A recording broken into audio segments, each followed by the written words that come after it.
यह रिश्ता क्या कहलाता है कि आने वाले ट्रैक में भावनाओं का ऐसा तूफान उठने वाला है जो हर रिश्ते की नींव हिला देगा। मायरा को अपना बनाने की जिद अब अभीरा के दिल में सिर्फ एक ख्वाहिश नहीं, बल्कि उसकी जिंदगी का मकसद बन चुकी है। अब तक वह वाणी के डर और हालात की मजबूरी में चुप थी, लेकिन जब से उसे यह एहसास हुआ है कि मायरा उसी स्कूल में है जहां वाणी यानी मुक्ति पढ़ती है, तब से उसके कदम खुद ब खुद उस दिशा में बढ़ने लगे हैं। अभीरा के दिल को उस दिन अजीब सा सुकून मिला था, जैसे कोई अपना बहुत पास हो। उसे लग रहा था कि उसकी बेटी उसके आसपास ही है। वह एहसास झूठा नहीं था। सचमुच मायरा उसी के करीब थी, बस दोनों के बीच खड़ी थी गलतफहमियों की एक ऊंची दीवार।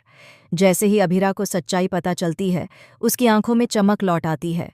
वह तय कर लेती है कि अब चाहे कुछ भी हो जाए, वह अपनी बेटी से मिलकर रहेगी। दूसरी तरफ अरमान भी अपनी बेटी से मिलने की कोशिश में है।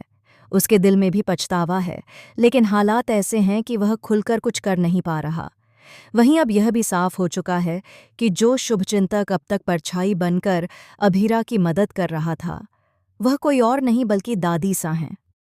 इस खुलासे ने कहानी को और भी दिलचस्प बना दिया है, क्योंकि दादी सा के अपने इरादे हैं और अपनी योजना। अभीरा चोरी छिपे हॉस्टल पहुंचती है। उसका दिल तेज धड़क रहा है। वह दूर से मायरा को देखती है और उसकी आंखें नम हो जाती हैं। सालों का इंतजार जैसे एक पल में सिमट आया हो। वह आगे बढ़ती है। जैसे ही मायरा की नज़र अभीरा पर पड़ती है, वह एक पल के लिए ठिठक जाती है। उसकी आंखों में पहचान की चमक है, एक अपनापन है, लेकिन साथ ही उलझन भी है। पहले तो मायरा भावुक हो जाती है। वह अपनी माँ की ओर बढ़ती है, जैसे बरसों से इसी पल का इंतजार कर रही हो। अभीरा उसे गले लगाने के लिए बाहें फैलाती है। दोनों के बीच का फासला बस कुछ कदम का रह जाता है, लेकिन तभी मायरा के चेहरे के भाव बदल जाते हैं।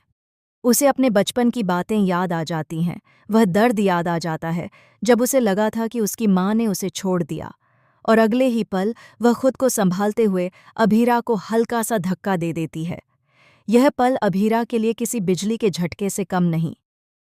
जिस बेटी को सीने से लगाने का सपना उसने हर रात देखा, वही बेटी आज उससे दूरी बना रही है। मायरा की आंखों में आंसू हैं, लेकिन वह खुद को मजबूत दिखाने की कोशिश करती है। वह कहती तो कुछ नहीं, पर उसकी खामोशी बहुत कुछ कह रही होती है। इसी बीच वाणी वहां पहुंच जाती है। वह दूर से यह सब देख लेती है। उसे मायरा नाम पहले भी जाना पहचाना लगा था, लेकिन आज जब वह अभीरा और मायरा को एक साथ देखती है, तो उसके मन में सवालों का तूफान उठ खड़ा होता है। वह समझ नहीं पाती कि आखिर इन दोनों के बीच क्या रिश्ता है। क्यों उस लेडी की आंखों में मायरा के लिए इतनी मोहब्बत है, और क्यों मायरा की आंखों में इतनी उथल पुथल। अभीरा वाणी को देख लेती है और घबरा जाती है। वह जानती है कि अगर अभी सच्चाई सामने आ गई तो हालात और बिगड़ सकते हैं, इसलिए वह खुद को संभालते हुए वहां से चली जाती है। उसके कदम भारी हैं, दिल टूटा हुआ है, लेकिन आंखों में अब भी उम्मीद बाकी है। वाणी बाद में मायरा से सवाल करती है। वह पूछती है कि वह औरत कौन थी और मायरा उसे कैसे जानती है। मायरा कुछ भी कहने से इनकार कर देती है। उसकी चुप्पी वाणी को और बेचैन कर देती है। उसके मन में शक गहराने लगता है। क्या उससे कोई बड़ा सच छुपाया जा रहा है? क्या मायरा का अतीत उससे जुड़ा नहीं है जितना वह समझती थी? उधर अभीरा खुद को कोस रही है। वह सोचती है कि क्या सचमुच उसने मायरा को इतना दुख दिया कि आज वह उसे अपनाने से हिचक रही है।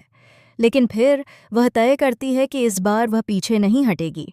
चाहे मायरा उसे ठुकरा दे, चाहे दुनिया उसके खिलाफ हो जाए, वह अपनी बेटी को सच्चाई जरूर बताएगी। मायरा भी अंदर से टूट रही है। वह अब छोटी बच्ची नहीं रही। वह समझती है कि हर कहानी के दो पहलू होते हैं, लेकिन उसका दिल और दिमाग आपस में लड़ रहे हैं। एक तरफ माँ का प्यार उसे खींच रहा है, दूसरी तरफ पुराना दर्द उसे रोक रहा है।